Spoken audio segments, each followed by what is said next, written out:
Welcome to our channel স্বপ্নের ভূগোল। আবারও একটি নতুন ভিডিওতে তোমাদের সকলকে স্বাগত জানাই। আজ আমি আলোচনা করতে চলেছি একটি মহাদেশ। দেখো, আমরা জানি হয়তো সকলেই যে পৃথিবীতে টোটাল 7টি মহাদেশ আছে। এশিয়া, ইউরোপ, আফ্রিকা, উত্তর আমেরিকা, দক্ষিণ আমেরিকা, ওশিয়ানিয়া, আন্টার্কটিকা।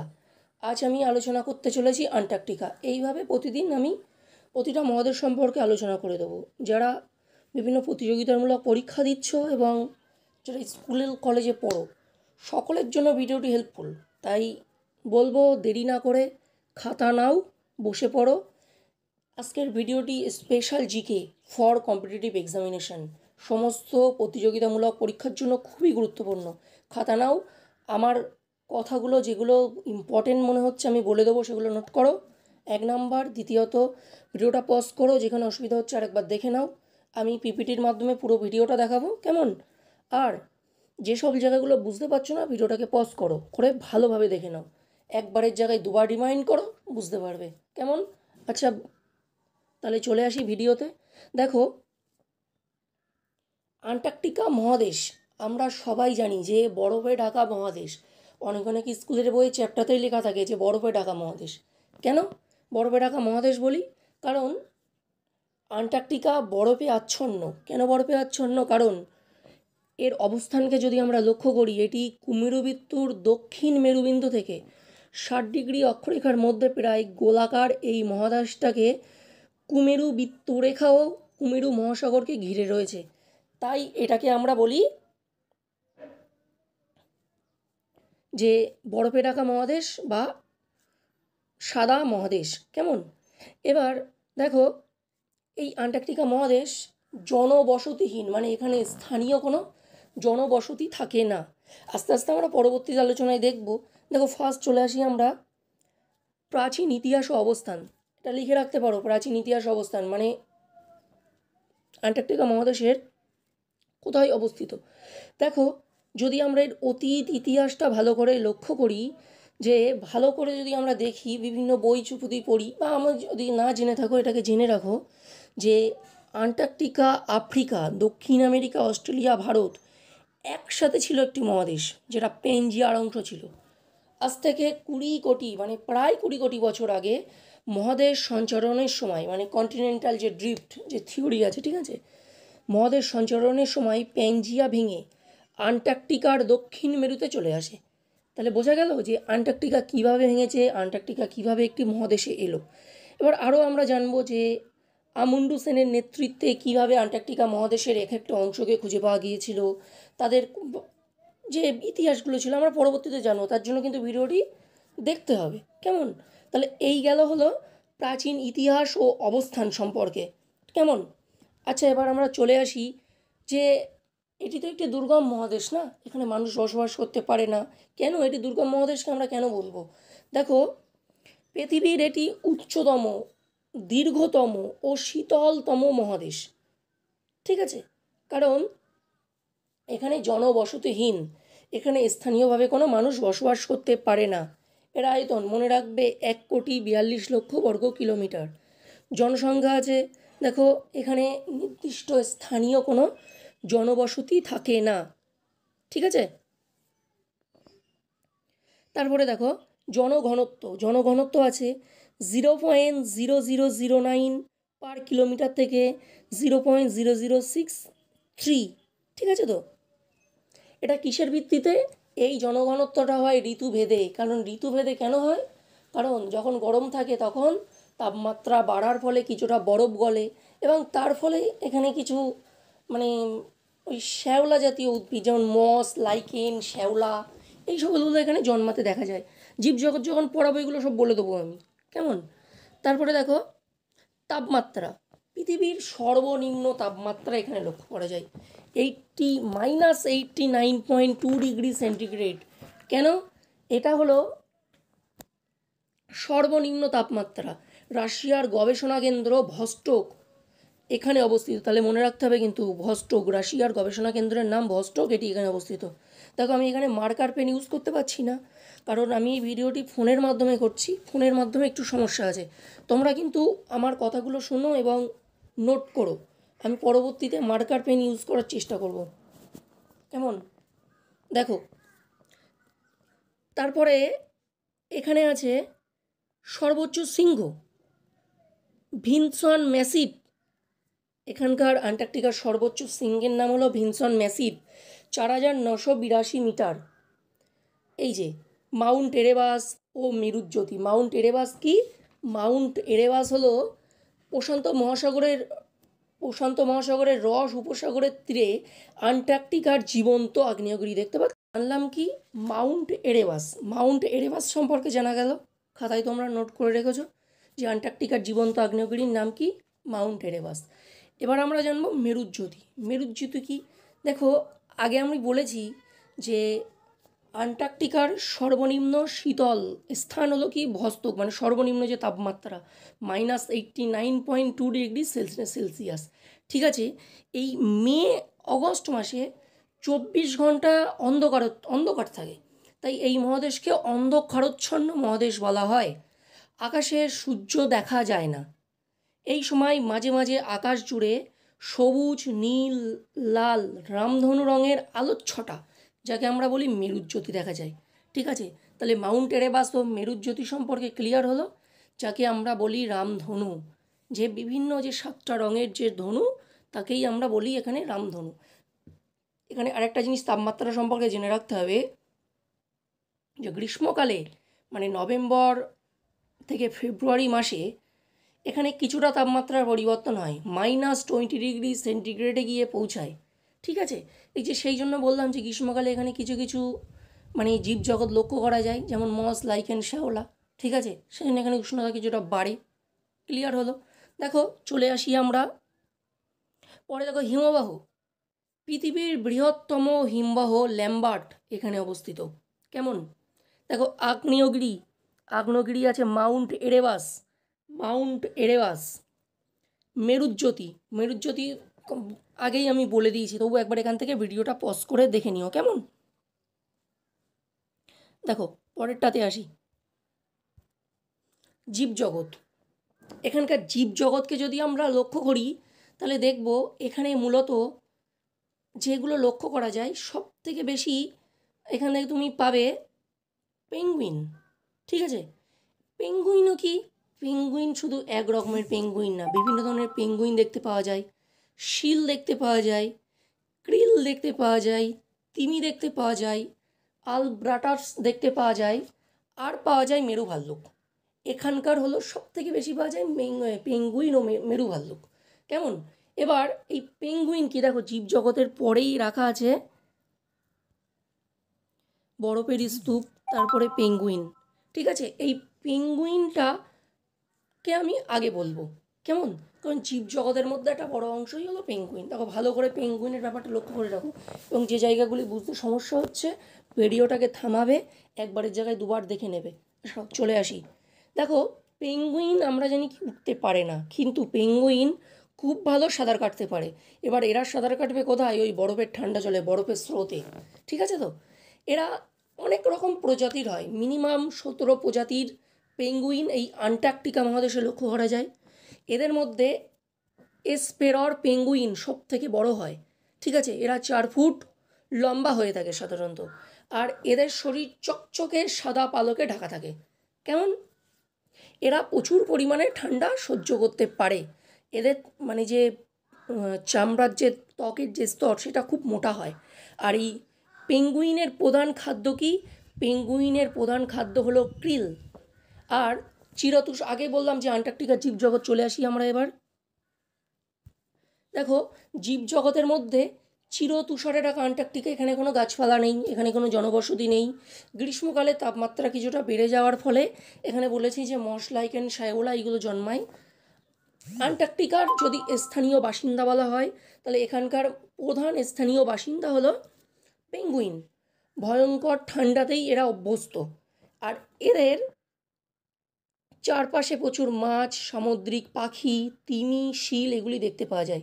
অ্যান্টার্কটিকায় খুব বিখ্যাত হলো সামুদ্রিক চিংড়ি, ক্রিল মাছে ভর্তি থাকে। এই মাছ ক্রিল হলো পেঙ্গুইনের প্রধান খাদ্য। তাহলে পেঙ্গুইনের প্রধান খাদ্য মাছ ক্রিল, খুব ভালোভাবে মনে রাখবা। পেঙ্গুইন প্রধান খাদ্য হলো মাছ ক্রিল, আর এখানে প্রচুর পরিমাণে ক্রিল জন্মায়। ঠিক আছে, ক্রিল কি? চিংড়ি। ক্রিল হলো এক প্রকারের চিংড়ি, আমরা যে চিংড়ি মাছ খাই সেই মাছ হলো ক্রিল। কেমন? জীবজগৎ সম্পর্কে মোটামুটি যা আমাদের কম্পিউটার ফিল্ডে যতটুকুনি জানার আছে যথেষ্ট, ইনাফ। এর বাইরে আর আশা করি আর কিছু লাগে না। কেমন? দেখো বরফের স্তূপের ছবিটা ভালো করে দেখে নাও। এখানে বরফের চাই জমে।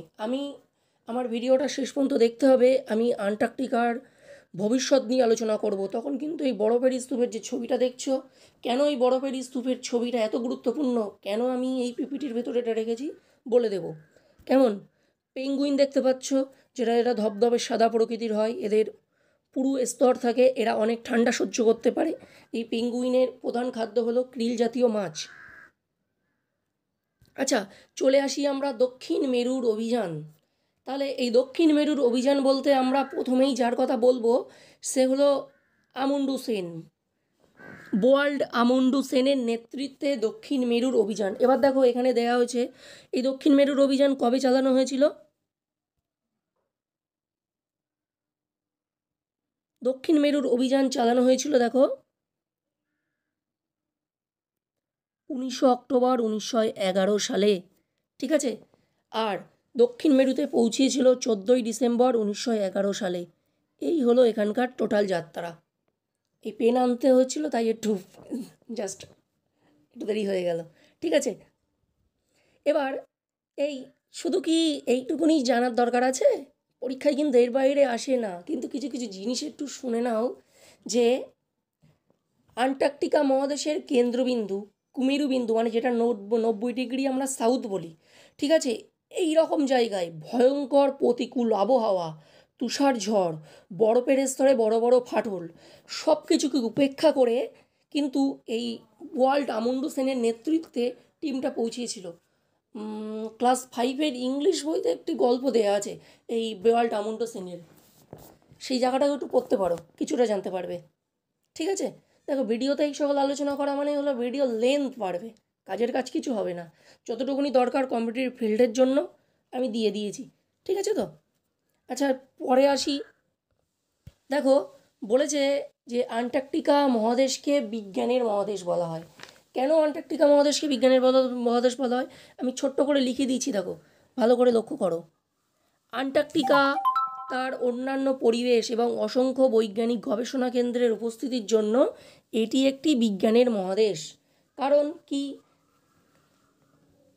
আন্তর্জাতিক ভূখণ্ডে বিভিন্ন দেশ এখানে গবেষণা করছে। আমেরিকা যুক্তরাষ্ট্র, Norway, Britain, Australia, New Zealand, France, Germany, Bharat, অন্যান্য এইরকম 40টা দেশের 100টারও বেশি গবেষণা কেন্দ্র রয়েছে।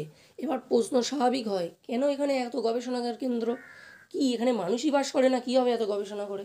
কারণ এখানে বৈজ্ঞানিকরা জানতে পেরেছে যে এর ভূখণ্ডে কয়লা, খনিজ তেল, প্রাকৃতিক গ্যাস, তামা, নিকেল প্রভৃতি প্রাকৃতিক সম্পদের প্রচুর ভাণ্ডার রয়েছে। সেই জন্য বৈজ্ঞানিকরা এখানে নিরন্তর গবেষণা চালায়। এবং চুক্তি কী হয়? 1959 সালের আন্তর্জাতিক চুক্তি অনুসারে এই মহাদেশে পৃথিবীর যে কোনো দেশ কী করতে পারবে? বৈজ্ঞানিক গবেষণা চালাতে পারবে, কিন্তু সেটা সম্পূর্ণভাবে শান্তির উদ্দেশ্যে। কেমন? আন্টার্কটিকার প্রাকৃতিক সম্পদ কোনো দেশের নিজস্ব অধিকার থাকবে না। সম্পদ থাকবে কিন্তু সেটা নিজস্ব অধিকারে থাকবে না। পৃথিবীর সব দেশেই এই অঞ্চলের জীববৈচিত্র্য এবং প্রাকৃতিক ভারসাম্য রক্ষা করবে। দেখো এই জায়গা থেকেই কিন্তু আন্টার্কটিকার ভবিষ্যৎটা লুকিয়ে আছে, কিন্তু এইটা আমি একটু শেষে গিয়ে আলোচনা করব। এবার চলে আসি আন্টার্কটিকার ভারতের অভিযান। দেখো মৈত্রী, কেমন? মৈত্রীটা আগে ফার্স্টে বলে দিই যে 1988 সালের 26শে মার্চ অষ্টম অভিযাত্রী দল দক্ষিণ গঙ্গোত্রীটাও বলবো দক্ষিণ গঙ্গোত্রী থেকে 70 কিমি দূরে মৈত্রী নামে একটি গবেষণাগার কেন্দ্র। তাহলে মৈত্রী কি? ভারতের একটি গবেষণা কেন্দ্র। আচ্ছা, তাহলে গঙ্গোত্রী কি? গঙ্গোত্রী হলো, দেখো তার আগে একটু ছোট্ট একটা জিনিস জানতে হবে যে ভারতীয় মহাকাশ গবেষণা সংস্থায় হাইড্রোমেটেরোলজিক্যাল সেন্টার অব রাশিয়া চুক্তির সময় ভারতে অ্যান্টার্কটিকা অভিযানের চিন্তাভাবনা প্রথম শুরু হয় 2008 সালে এপ্রিল মাস পর্যন্ত। ঠিক আছে, তাহলে যে অ্যান্টার্কটিকার যে চুক্তি প্রথম আসে কোন সময় আমরা বুঝতে পারছি। ঠিক আছে, 9 জানুয়ারি 1982 সালে প্রথম ভারতীয় অভিযাত্রী দল অ্যান্টার্কটিকায় পৌঁছায়। এবং আরেকটা জিনিস সেখানে নোট করে রাখো, ভারতের প্রথম গবেষণা কেন্দ্র হলো দক্ষিণ গঙ্গোত্রী। ঠিক আছে, এবং যেটা তোমাকে আগে বললাম যে মৈত্রীর যে গবেষণা কেন্দ্র সেটাকে আমি বলে দিলাম। তাহলে এখান থেকে কি কি জানা গেল, যে দক্ষিণ গঙ্গোত্রী বিষয়টা ভারতের প্রথম গবেষণা কেন্দ্র। দক্ষিণ গঙ্গোত্রী থেকে 70 থেকে 80 কিলোমিটার মানে 70 কিমি দূরত্বে হলো মৈত্রী। ঠিক আছে, আরেকটি গবেষণা কেন্দ্র স্থাপন করা হয়। এবার দেখা যাচ্ছে যে ভারতের তো অভিযান সম্পর্কে আমরা জানলাম, তাহলে এই অ্যান্টার্কটিকার ভবিষ্যৎটা এখন বর্তমানে কী দাঁড়িয়ে আছে। এই ছবিটি নিয়েছি আমি ক্লাস 6-এর একটি ভূগোল বই থেকে। দেখো এখানে দেখা যাচ্ছে অ্যান্টার্কটিকায় গবেষণার কাজ চলছে। ঠিক আছে, অ্যান্টার্কটিকায় গবেষণার কাজ, এবং আগে বললাম যে গবেষণা কারা করছে, বিভিন্ন দেশগুলি গবেষণা চালাচ্ছে। ঠিক আছে, এবার তাহলে অ্যান্টার্কটিকার ভবিষ্যৎটা কী দাঁড়িয়ে আছে। দেখো অ্যান্টার্কটিকা তো প্রাকৃতিক সম্পদের ভাণ্ডার, সব থেকে বড় জিনিস হলো বরফ, তাই তো। অ্যান্টার্কটিকার প্রাকৃতিক সম্পদের মধ্যে পেঙ্গুইন, প্রাকৃতিক সম্পদের মধ্যে পড়ছে মেরু ভাল্লুক। ঠিক আছে, বর্তমান দিনে এই বরফ যদি গলতে শুরু করে তাহলে সমুদ্রের জলতল বাড়বে। তাহলে এখন আমাদের মনেই হয় বরফের জল যাতে না মানে বরফ যাতে না গলে সে ব্যবস্থা আমাদের করতে হবে। তাহলে সেটা করতে গেলে কি করতে হবে, বিশ্ব উষ্ণায়ন গ্লোবাল ওয়ার্মিং যে কারণে ঘটছে সেগুলো আমাদের বন্ধ করতে হবে। কিভাবে বন্ধ করব? হ্যাঁ, নিশ্চয়ই আমরা গাছ লাগাবো, অবশ্যই গাছ তো অবশ্যই লাগাতে হবে। গাছ না লাগালে বৃষ্টি হবে না, গরম কমবে না, আর তার ফলে কমবে গরম, যত বাড়বে তত বাড়বে এই বরফ গলন। দক্ষিণ মেরুতে যদি বরফ গলে সেই বরফের জল সমুদ্রের মাধ্যমে চলে আসবে নদীতে, সমুদ্রের জলোচ্ছ্বাস বৃদ্ধি পাবে, নদীতে জলতল বৃদ্ধি পাবে, হবে বন্যার পরিস্থিতি তৈরি হবে, যার ফলে আমরা দেখতে পাচ্ছি প্রতি মুহূর্ত পেঙ্গুইনের সংখ্যা কমছে। ঠিক আছে, বিশ্ব উষ্ণায়নের ফলে জলবায়ুর পরিবর্তন হচ্ছে। দেখো এখন বৃষ্টিপাতের পরিমাণ কমেছে, ঝড়ের পরিমাণ বেড়েছে। ঠিক আছে, আরও বাড়ছে কি দেখো, আগে দেখবা যে তোমাদের বাড়িতে আগে এসির সংখ্যা এত পরিমাণে ছিল না, এখন প্রচুর পরিমাণে এসির পরিমাণ বৃদ্ধি পেয়েছে। কেন না, গরম সহ্য করতে পারছি না, আসবাদে গেল আমার বাড়ি হয়তো এসি লাগাতে হবে, তোমার বাড়িও লাগাতে হবে। এর কারণ কিন্তু একটাই, বিশ্ব উষ্ণায়ন। তাহলে অ্যান্টার্কটিকার ভবিষ্যৎ কী, যদি এই রকমভাবে চলতে থাকে, বিশ্ব উষ্ণায়ন যদি বাড়তে থাকে, ওজোন স্তর যদি ক্ষয় হয়, বায়ু দূষণের পরিমাণ যদি বৃদ্ধি থাকে, তাহলে অ্যান্টার্কটিকার দূষণমুক্ত যে বিশুদ্ধ প্রাকৃতিক পরিবেশ, মেঘযুক্ত স্বচ্ছ আকাশ, নির্মল বাতাস একদিন চরম সংকটে গিয়ে পৌঁছাবে। ক্রমাগত উষ্ণতার পরিমাণ বাড়বে, ফলে যে পেঙ্গুইনের প্রধান খাদ্য krill মাছ সেটা থাকবে না, পেঙ্গুইনের সংখ্যা কমবে, মেরু ভাল্লুক অস্তিত্বহীন হয়ে পড়বে, অ্যান্টার্কটিকার প্রাকৃতিক ভারসাম্য বিনষ্ট হবে। তাহলে অ্যান্টার্কটিকার ভবিষ্যৎ সম্পর্কে জানা যাচ্ছে তো। দেখো যারা ক্লাসে পড়ো তাদের এখান থেকে প্রচুর প্রশ্ন আছে, অ্যান্টার্কটিকায় এত ঠান্ডা পড়ে কেন, অ্যান্টার্কটিকায় মেরু ভাল্লুক দেখতে পাওয়া যায় কেন, আর পেঙ্গুইনরা কেন অ্যান্টার্কটিকায় এত প্রতিকূল পরিস্থিতির মধ্যেও বেঁচে থাকতে পারে। ঠিক আছে, তারপরে হলো অ্যান্টার্কটিকার যে ভবিষ্যতে অ্যান্টার্কটিকার জলস্থল মানে সামুদ্রিক জলস্থল কীভাবে বাড়তে পারে, সেগুলো অনেক প্রশ্ন তোমরা এগুলো বই থেকে পাবে। কিন্তু আমি ভিডিওটি নিয়ে এসেছিলাম মূলত যারা কম্পিটিটিভ ফিল্ডে আছো তাদেরকে কী কী এখান থেকে পড়তে হবে, একটা পিপিটি দেখলেই তোমাদের পুরো কমপ্লিট। ঠিক আছে, তাই বলবো ভিডিওটি যদি তোমাদের ভালো লেগে থাকে অবশ্যই একটি লাইক করো, কারণ একটা ভিডিওর পিছনে অনেক খাটতে হয়, তোমাদেরকে আগেও বলেছি। এবং তোমরা যদি ভিডিওটি না দেখো, ভিডিওটিকে না লাইক করো, না কমেন্ট করো, তাহলে আমি পরবর্তী ভিডিওগুলো আনবো কীভাবে, কেমন? আচ্ছা, আজ ভিডিও এই পর্যন্ত থাকবে। ভিডিওটি অবশ্যই লাইক করবে, কমেন্ট করবে, এই ধরনের আপডেট পেতে চ্যানেলটিকে সাবস্ক্রাইব করবে। ওকে, আজ ভিডিও এই পর্যন্ত থাকলো। পরবর্তীতে ভিডিও আসতে চলেছে আফ্রিকা মহাদেশের সমস্ত বিস্তারিত আলোচনা পেতে চ্যানেলটিকে অবশ্যই সাবস্ক্রাইব করো এবং পাশে থাকা বেল আইকনটি প্রেস করো। ওকে, জয় হিন্দ।